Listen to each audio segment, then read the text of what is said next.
Hello friends, welcome back. So எஸ்பிஐல யாரெல்லாம் வந்து ரீஃபண்ட் ரெக்வஸ்ட் பண்ணியிருந்தாங்களோ, அதாவது ஃபர்ஸ்ட் வந்து மெயில் பண்ணியிருப்பீங்க, ரெண்டாவது வந்து 13 பாயிண்ட், அதுக்கப்புறம் ரீஃபண்ட் டீம், லாஸ்ட்டாக வந்து மறுபடியும் ரீஃபண்ட் டீம் செலக்ட் பண்ணியிருப்பீங்க. அவங்க எல்லாத்துக்குமே வந்து அக்ரிமெண்ட் ஃபார்ம் ஒன் பை ஒன்னாக சென்ட் பண்ண ஆரம்பிச்சிருக்காங்க. இப்போ எல்லாத்துக்கும் போகல. ஸோ யாரெல்லாம் போயிருக்கோ அவங்க மட்டும் ஃபார்ம் ஃபில்அப் பண்ணணும். யாருக்கெல்லாம் வரலையோ அவங்களாம் வெயிட் பண்ணுங்க.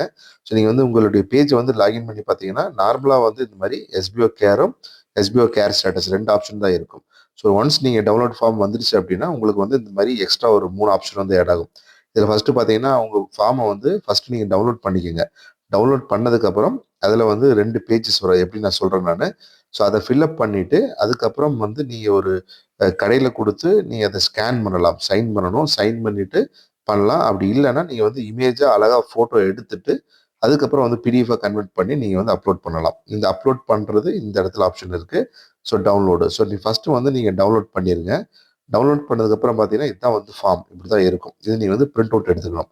இந்த ஃபஸ்ட்டு வந்து மிஸ்டர் மிஸ் அப்படிங்கிற இடத்துல வந்து உங்களுடைய நேம், எஸ்பிஐல என்ன நேம் கொடுத்துருக்கீங்களோ அந்த நேம், அதுக்கப்புறம் உங்களுடைய ஸ்டாஃப் ஐடி, அதுக்கப்புறம் உங்களுடைய அட்ரஸு, டிஸ்ட்ரிக்ட், பின்கோடு, அப்புறம் பேன் கார்டு எல்லாமே கரெக்டாக ஃபில்அப் பண்ணிடுங்க.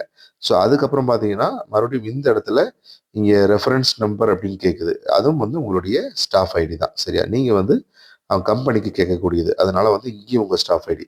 ஸோ இங்கே ஒரு டைம் ஃபில்அப் பண்ணணும். அதே மாதிரி இந்த ஒரு இடத்துல, அதே மாதிரி இங்கேயும் பார்த்தீங்கன்னா எஸ்பிஐ ஸ்டாஃப் ஐடி தான். உங்கள் ஸ்டாஃப் ஐடி மட்டும் தான் போடணும். வேறு யாரோட ஸ்டாஃப் ஐடி போட வேண்டிய அவசியம் கிடையாது.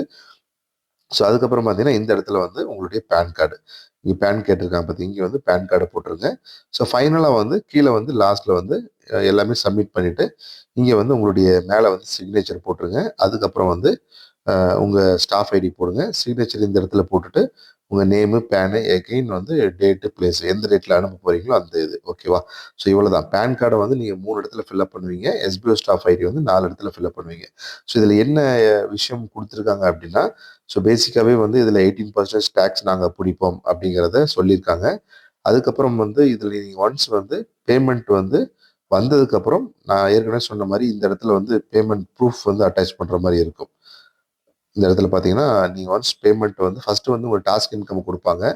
நீங்கள் அதை பேமெண்ட் ப்ரூஃப் அட்டாச் பண்ணதுக்கப்புறம் உங்களுடைய ஜாயினிங் ஃபீஸை வந்து ரீஃபண்ட் பண்ணுவாங்க. ஸோ ஃபஸ்ட்டு நீங்கள் அதுக்கு எல்லாமே வந்து அக்ரிமெண்ட் கொடுக்குறீங்க, சைன் பண்ணுறேன், படித்து பார்த்துட்டு பண்ணுறேன் அப்படிங்கிறது நீங்கள் கிளியராக சொல்லிடுங்க. ரெண்டாவது பார்த்தீங்கன்னா உங்களுக்கு வந்து நீங்கள் பெண்டிங் மணி எல்லாமே வந்து நீங்கள் ஃபஸ்ட்டு இந்த அக்ரிமெண்ட் பேமெண்ட் ப்ரூஃப் அட்டாச் பண்ணதுக்கப்புறம் 10 to 20 டேஸ்க்குள்ளே வந்து உங்கள் பேங்க்கில் வரும். ரெண்டாவது ஒன்ஸ் நீங்கள் பேமெண்ட் வாங்கினதுக்கப்புறம் எஸ்பிஓ பற்றி தப்பாக எங்கேயாவது வந்து நெகட்டிவாக பேசுறது அந்த மாதிரி பண்ணீங்க அப்படின்னா உங்கள் மேலே லீகல் கேஸ் கூட எடுக்கிறதுக்கு வாய்ப்பு இருக்குது. அப்படிங்கிற மாதிரி நிறைய விஷயங்கள் வந்து இந்த அக்ரிமெண்ட்டில் இருக்கும். பட் அதெல்லாம் பிரச்சனை இல்லை. நீங்கள் ஒன்ஸ் ரீஃபண்ட் வாங்கிட்டீங்க அப்படின்னா ப்ராப்பராக கொடுத்துலாம். நீங்கள் எஸ்பிஐயில் என்ன ஐடியில் கொடுத்துருக்கீங்களோ சேம் அதே டீட்டெயில்ஸ் கொடுங்க, வேறு எதுவும் கொடுத்துடாதீங்க. இப்போ நீங்கள் வந்து ஃபார்ம் டவுன்லோட் பண்ணிவிட்டு ஃபில்அப் பண்ணியிருப்பீங்க. சைன் பண்ணதுக்கப்புறம் நீங்கள் வந்து கூகுளில் போங்க. அழகாக ஃபோட்டோ எடுத்து வச்சுங்க ஃபஸ்ட் உங்கள் ஃபோனில். ஃபோட்டோ எடுத்ததுக்கப்புறம் கூகுளில் போயிட்டு ஐ லவ், அதாவது இமேஜ் டு பிடிஎஃப் அப்படின்னு ஒரு ஆப்ஷன் இருக்கும். சர்ச் பண்ணுங்கள். இங்கே வந்து ஐ லவ் பிடிஎஃப் அப்படின்னு வரும். ஸோ அதை கிளிக் பண்ணிவிட்டு நீங்கள் ஆல்ரெடி ஃபோட்டோ எடுத்து வச்சுருப்பீங்களா, நீங்கள் செலக்ட் ஜேபெக் அப்படின்னு கொடுத்தாலே வந்து நீங்கள் எங்கே ஃபோட்டோ எடுத்து வச்சுருக்கீங்களோ அந்த இடத்துல வந்து அது வந்து ஆட்டோமேட்டிக்காக ரீடைரக்ட் பண்ணும். ஸோ இப்போ நான் 2 இமேஜ் இருக்குது. நான் சாம்பிளாக இதை வந்து இமேஜ் ஓப்பன் பண்ணுறேன். 2 இமேஜ் செலக்ட் பண்ணுறேன். அப்படி இல்லை நீங்கள் தனித்தனியாக கூட பண்ணிக்கலாம். சரியா? ஸோ 2 இமேஜ் செலக்ட் பண்ணிவிட்டு ஓப்பன் பண்ணுறேன் நான். ஸோ ஓப்பன் பண்ணதுக்கப்புறம் இதில் வந்து போர்ட்ரைட் இருக்குது, லேண்ட்ஸ்கேப்பு, 2 ஆப்ஷன் இருக்குது. ஸோ நீங்கள் கீழே என்ன பண்ணணும், இந்த இடத்துல merge image in one PDF file அப்படின்னு கண்டிப்பாக கொடுக்கணும். அப்படி கொடுக்காம இருந்தீங்கன்னா தனித்தனியாக பிடிஎஃப் கன்வெர்ட் ஆகும். ஸோ இதை கண்டிப்பாக செலக்ட் பண்ணிங்க. பண்ணிவிட்டு கன்வெர்ட் பிடிஎஃப் அப்படின்னு கொடுத்துருங்க. ஸோ அது ஆட்டோமேட்டிக்காக வந்து பிடிஎஃப் வந்து கன்வெர்ட் ஆயிரும் ஒரே இமேஜாக. ஸோ அது வந்து உங்களுக்கு இந்த ரேர் ஃபோல்டரில் தான் ஓப்பன் ஆகும். சரியா?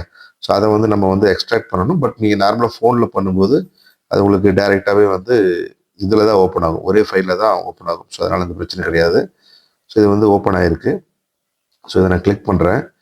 ஸோ கிளிக் பண்ணி பார்த்தீங்க அப்படின்னா உங்களுக்கு வந்து 2 ஃபார்மும் வந்து ஒரே பேஜில் ஓப்பன் ஆயிருச்சு. சரியா? இதான் வந்து சாம்பிள்.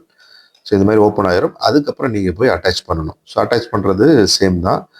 இதில் வந்து அட்டாச் பண்ணும்போது இந்த அப்லோட் பண்ணுறீங்கல்ல, ஸோ இந்த இடத்துல போயிட்டு நீங்கள் வந்து அப்லோட் கொடுங்க.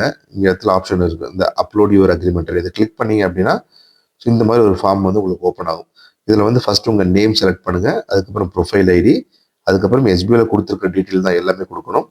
இங்கே சூஸ் ஆப்ஷன் இருக்குது பாருங்கள். சூஸ் கொடுத்தீங்க அப்படின்னா நீங்கள் ஆல்ரெடி பிடிஎஃபாக கன்வெர்ட் பண்ணி வச்சுருப்பீங்க. ஸோ அந்த ஃபைல் நேமில் சூஸ் ஆகும். அது கரெக்டாக சூஸ் பண்ணுங்கள். ஸோ 2 MBக்குள்ளே தான் வரும். அவ்வளோ ரொம்ப பெரிய ஃபைலெல்லாம் கிடையாது. ஸோ பண்ணிவிட்டு சப்மிட் கொடுத்துருங்க. சப்மிட் கொடுத்துட்டீங்க அப்படின்னா உங்களுக்கு வந்து 7 டேஸ்க்குள்ளே நீங்கள் ஒர்க் பண்ண அமௌண்ட் வந்து உங்களுக்கு ஃபஸ்ட்டு கொடுப்பாங்க. அதுக்கப்புறம் நீங்கள் அந்த பேமெண்ட் ப்ரூஃபை வந்து இந்த இடத்துல அட்டாச் பண்ணணும். பண்ணதுக்கப்புறம் தான் உங்களுடைய மெயின் நீங்கள் கட்டின ஃபீஸ் அமௌண்ட் வந்து ரீஃபண்ட் ஆகும். ஓகேவா? ஸோ இதுதான் ப்ரொசீஜரு. வேறு ஏதாவது டவுட்ஸ் இருந்தால் நீங்கள் கீழே கமெண்ட்ஸில் கேளுங்க. நான் உங்களுக்கு இன்ஃபார்ம் பண்ணுறேன். தேங்க்யூ.